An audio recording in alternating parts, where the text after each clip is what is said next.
서울본부에다가 근무 신청을 좀 요청한 적이 있거든요. 거기 근데 그 당시 본부장님으로부터 노조 출신은 조금 이 보안상 문제가 있다면서 그 당시 좀 거부를 받은 사례가 있습니다. 서울본부가 무슨 비밀스러운 업무를 수행하는 조직인지. 최근 야권에서 처음으로 대권 도전을 선언한 원희룡 제주지사. 원지사의 대권 도전에 대해 도민사회에서 평가가 엇갈리고 있는데요.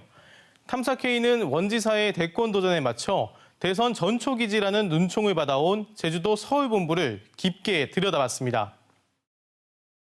정부나 국회와 업무 협조 등을 위해 설치한 서울본부. 당초 서울 강서구 탐라영재관에서 서울 사무소로 운영했지만 2014년 원지사 당선 이후 본부로 승격해 현재 여의도로 자리를 옮겼고 본부장 직급도 4급에서 3급으로 올리면서 정원도 9명에서 14명으로 늘었습니다.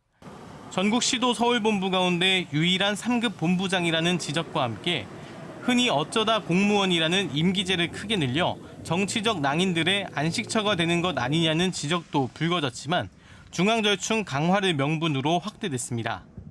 현 정원 9명보다 5명 증원된 14명으로 하고 임용 시 개방형 및 공직 내부 일반직 공무원을 균형 있게 임용하고.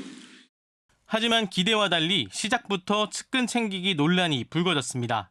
초대 본부장은 원지사의 국회의원 시절 보좌관 출신인 이기재 씨. 그런데 1년 만에 원지사의 과거 지역구에 출마하기 위해 자리를 내려놓았습니다.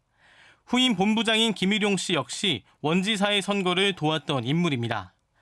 이후 일반직 공무원 3명이 짧게는 반년에서 길게는 1년 동안 본부장을 맡았는데 최근에는 원지사 선거 캠프 공보단장 출신인 강영진 씨가 임명되면서 선거 공신 논란이 다시 불거졌습니다. 특히 강 본부장은 4급 공보관에서 3년 만에 3급으로 승진했습니다. 게다가 현재 서울본부에 근무하는 12명 가운데 임기제는 67%인 8명. 다른 지자체와 비교해봤을 때 임기제 공무원 비율이 울산 다음으로 높습니다. 일반직과 균형 있게 임용하던 조직 개편 조건을 어기고 측근들을 앉힐 수 있도록 했다는 지적이 나오는 이유입니다. 또 서울본부의 구성들, 본부장들을 보면 원희룡 지사의 최측근들이기 때문에 상당히 자신의 정치적 목적을 위해서 서울본부를 이용하고 있는 게 아니냐. 실제 비선 실세 논란을 일으킨 라민우 전 정무기획 보좌관은 사퇴 1년 만에 서울본부를 거쳐 넉 달 뒤 제주도로 자리를 옮겼고 지방선거를 앞둔 2018년 4월에는 6명이 한꺼번에 그만뒀다 당선 이후 5명이 곧바로 복귀하기도 했습니다. 최급 4급 서기관에 임명된 손정욱 씨는 원지사의 국회의원 시절 보좌관입니다. 지사 개인의 대권 프론에 따라서 그런 인력 배치라든가 조직 위치 같은 것들이 결합돼 버리면 다시 오해할 수밖에 없는 것이고. 조직 운영도 매우 조심스러웠습니다. 노조 소속 공무원이 근무를 희망하자 보안을 이유로 거절했다 결국 외부 홍보관에 배치된 사례도 있습니다. 무슨 비밀스러운 업무를 수행하는 조직인지 좀 의아했던 부분이 있습니다. 여기서 파견된 공무원들이 좀 소외받는 느낌을 받는다는 그런. 그렇다면 업무는 제대로 수행하고 있을까? 조직 구성을 살펴봤습니다.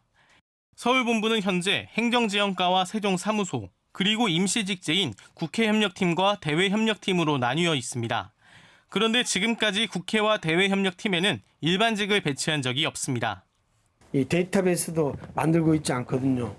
필요시에 들어왔다가 필요시에 나갔다고 그런 근무 행태들을 봤을 땐 부정적인 평가들에다 부정적인 추측을 할 수밖에 없는. 현안 해결을 위해선 얼마나 노력했을까? 지역 현안 국회 업무협조 현황을 들여다봤습니다. 조직 확대 전인 2013년에 협조 추진건은 75건, 지난해는 57건으로 오히려 줄었습니다. 국비와 법률 관련 내용으로 좁혀보면 차이는 더 커집니다. 사실 예산 시기에 우리 지역구 국회의원들과의 이제 협력이 매우 중요한데 그런 노력들이 거의 이루어지고 있지 않다. 제발 좀 자주 찾아왔으면 좋겠다는 어떤 하소연을 하고 있는. 이처럼 본연의 업무 수행에 대한 의무는 커지는 반면 올해 들어 원지사를 위한 업무는 눈에 띕니다. 지난달까지 차량 운행 일지를 분석해보니 본부 전체의 운행은 전년보다 줄었지만 의전 수행은 늘었습니다. 업무 추진비도 들여다보니 코로나19로 회식을 자제하는 분위기 속에서도 대규모 언론인 간담회가 적지 않습니다.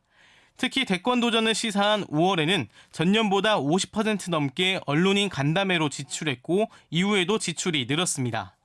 대권이라는 플랜 속에서 이제 언론과의 친밀도를 높이는 그런 과정이었고 그러다 보니까 우리가 도지사의 중요한 멘트를 제주도 언론을 통해서 들은 게 아니라 대부분 중앙 언론을 통해서 들었다. 제 역할을 못하고 있다는 지적에 서울본부는 사업부서가 아니라 정량적 성과를 도출하기 어렵다고 해명합니다. 독자적 사업은 없는데 서울본부가 성과를 독자적으로 낸 게 뭐가 있냐라고 얘기하면 할 말은 없어요. 근데 지원부서거든요, 우리는. 이처럼 서울 본부에 대한 지적이 적지 않은데요.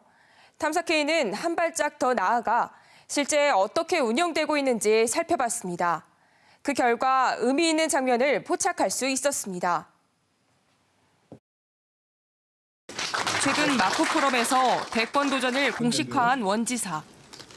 이날은 공식적으로 휴가를 냈습니다. 그런데 강연장 근처에서 익숙한 차 한 대가 취재진에 포착됐습니다. 바로 서울본부 관용차입니다. 원지사를 수행하는 인물도 서울본부 직원입니다. 뭐 따로 수행한 건 아니고 잠깐 하시는 거를 보러 갔다 온 거거든요. 하지만 포럼이 시작할 때부터 끝난 뒤까지 곁을 지키는 직원. 원지사는 관용차에 짐을 실은 뒤 다음 장소로 이동합니다. 문제는 서울본부 직원들은 근무 시간이었다는 겁니다. 공무원 행정강령에 따르면 휴가 기간에는 사적인 용도로 차량을 사용할 수 없고 지위를 이용해 직무 관련자로부터 사적 노무를 제공받아서도 안 됩니다. 이날 포럼에선 또 다른 인물도 눈에 띕니다.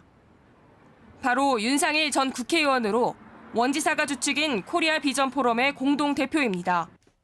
2007년 원지사의 한나라당 대통령 후보 경선 출마 당시 지지자들이 결성한 조직인 코리아 비전 포럼. 취재 결과 초대 서울본부장인 이기재 씨가 공동 대표를 맡았고 김일용 전 본부장은 창립 멤버로 확인됐습니다. 또 제주도 정무특보였던 경윤호 씨는 8월부터 사무총장으로 활동하고 있습니다. 서울본부하고는 전혀 다른 성격인데 그게 인연이 이제 그게 맺어지니까 우리 회원으로 가입을 시켰고. 서울본부의 유일한 정책자문위원인 최용재 전 국민대통합위원회 기획단장은 포럼 정책실장입니다. 연결고리는 여기서 끝이 아닙니다. 두 사무실이 위치한 건물 간의 거리는 불과 20여 미터. 코리아 비전 포럼이 이전한 시점은 2015년 3월로 서울본부가 이전한 시점으로부터 반년 뒤일 정도로 접점이 적지 않습니다. 이에 대해 포럼 관계자들은 우연일 뿐이라고 선을 그었습니다. 다만 일부 교류는 인정했습니다. 막내가 심포지움 우리가 연다 그러면 와서 같이 듣고 뭐 그렇게 하죠. 그래. 이런 가운데 서울본부 건물 1층에는 보수 진영 정치권 인사들 주도로 협동조합 카페가 문을 열 예정입니다. 지사의 개인적인 대권 행보를 위한 어떤 전초기 질서 역할을 하고 있다. 권력을 좀 사유하는 어떤 경향이 굉장히 많은 그런 어떤 조직으로밖에 볼 수 없고요. 코리아 비전 포럼과의 연관성에 대해 서울본부는 무관하다고 밝혔습니다. 무슨 인적 교류가 있는 사람들이 아니기 때문에 너 가끔 가다 오다 가다 만날 정도지. 응? 일을 같이 해본 적이 없어요, 저는. 휴가 중인 원지사를 서울본부가 수행한 부분에 대해선 출장 일정으로 착각했다며 앞으로 일일이 확인하겠다면서도 서울본부가 원지사 중심으로 운영된다는 지적에 대해서는 문제될 것 없다는 입장입니다. 도지사의 그 정책이라든가 철학을 뒷받침이 하기 위해서 이 사업들을 하잖아요, 이렇게. 일반 공무원도 마찬가지지만. 그러니까 정무직 같은 경우는 그게 좀 더 플러스가 되는 거죠. 제주도는 서울본부가 원지사의 대선 조직으로 쓰이는 것 아니냐는 질문에 서울본부 답변이 공식 입장이라며 별도의 입장을 밝히지 않았습니다. 서울본부는 선거를 돕는 조직이라는 인식을 공공연하게 드러내왔던 원지사. 참모조직 운영 사례를 보시면 이게 전국 지자체 중에 최소한의 사례일 겁니다. 물론 조직 특성상 정무적으로 운영될 수밖에 없다는 의견도 있습니다. 저는 오히려 정무적인 감각이 뛰어난 분들이 들어가야 된다고 보거든요. 그 업무 자체가 이제 좀 왜곡될 소지가 있다. 왜냐하면 지사님께서 대권 도전을 명확히 하셨기 때문에. 그럼에도 혈세를 투입하는 만큼 제주도민을 위해 일하는 게 본연의 업무라는 지적입니다. 국회의원들만 가지고는 사실은 어렵거든요. 계속적으로 설득하고 설명하고 이해시키고 기타 등등을 통해서 공감대를 형성하는 노력들이 좀 필요하죠. 그것이 진정한 서울연락사무소의 역할이요, 기능이라고 저는 봐요. 탐사 K입니다.